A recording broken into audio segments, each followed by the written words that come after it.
Howdy folks, this is Cowboy V2 again. Thanks for joining today. The question is this the best pump for the money on Amazon? Well, let's get into that. I'll let you be the judge. So I got this pump off Amazon about 4 years ago. What do I think about it now? Well, at $195 shipped prime, it's tough to beat. Nothing else really in that price range that has any real sales history. You know, with this Chinese stuff, they really know how to build stuff the same over and over again. They make some good stuff, but you have to sift through a lot of garbage to find the gems. Once they get something right, though, they really get it right. I think this pump is one of those gems. They've been selling them for over 4 years, and I think they have them nailed down now. So now I'm going to go over what I use it for, its basic features, how it compares to the big name brands, what I like and don't like, how I've kept it alive this long, and finally, what's the startup procedure. So what do I use it for? Well, we have a decent sized ranch here, and often are working on our ponds or springs, filling tanks for irrigation, that kind of stuff. What I don't use it for is pumping mud or really dirty water. Keep in mind that this is a clear water pump.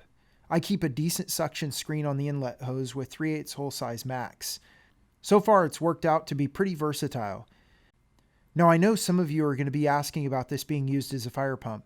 While I do have a dedicated water supply for that, this pump is rated for 92 feet of head pressure, which works out to about 40 psi. Most utility supplied water service is in the range of 40 to 80 psi, so I'd say that this thing would work as a stand-in for that job, but keep in mind that 40 psi is the max rating. So for the volume, it won't be as good at that pressure. I'd also probably run 1 or 1.5 inch max size fire hose too. If you stick around towards the end of the video, I'll demonstrate the pump with a fire nozzle. It's pretty neat. Okay, so I'll start with what I don't like. It's tough to complain at that price, but it does use some random China motor. No idea what this is a clone of. Often Chinese power equipment uses Honda GX series clone engines with Honda interchangeable parts. I don't think that's the case here. If anyone knows, please leave a comment below. The discharge port is also kind of close to the tube frame. I have a male cam lock fitting threaded onto the port, and it's really tricky to get a hose with the female cam lock levers hitting the frame. Really, I should add a 2 or a 3 inch extension on there, but again, I still see this as kind of a design flaw. Before we get much further in, if you'd like to see more of these videos, please subscribe and also don't forget to hit the like button. I'll be putting out a lot more interesting content like this on outdoor power equipment and other topics relating to living out in the country. So what I like now, it's been really trouble-free. I keep it on a shelf in my barn and I pull it out when I need it. It starts when I need it. Starting it is easy and it behaves the same every time too. This is huge because on a ranch we have a lot of engines around. They don't always start. This thing does. That's really great. Okay, now on priming.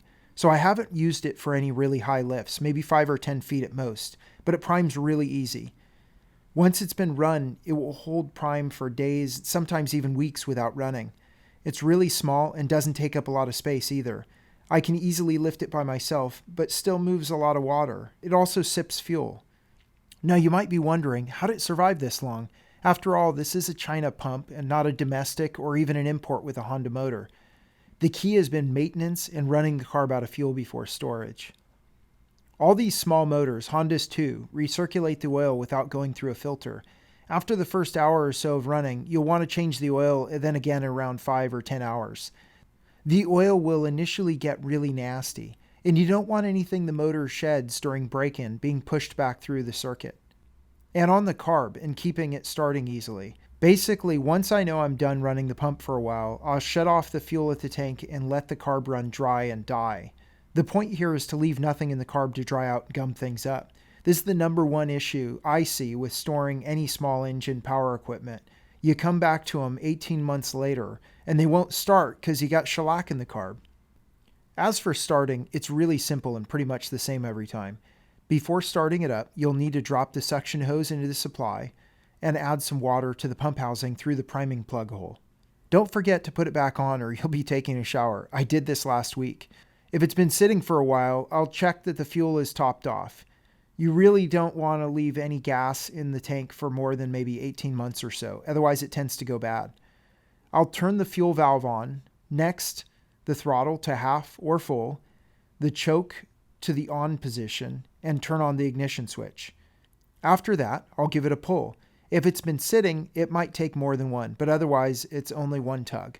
Set the choke to off, turn up the throttle, and you're in business.